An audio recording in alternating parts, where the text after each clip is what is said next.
Hey guys, mag-ano naman tayo, magluto naman tayo ng gulay. Ayan, may kalabasa. Ayan, may pukul. Pukul ba? Pukul. Gabi.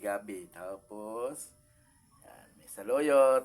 Ayan, saluyot. Tapos may malunggay.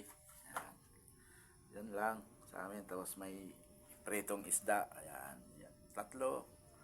Pang-apat ang isda ay para may ano ba, may mapagpilian.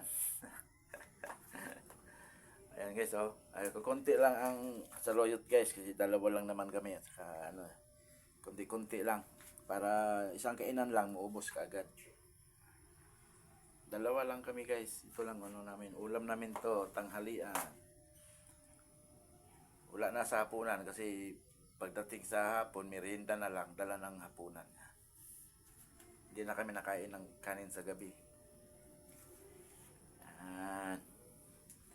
Ito lang sa amin.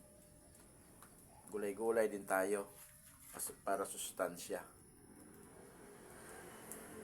Bye-bye guys.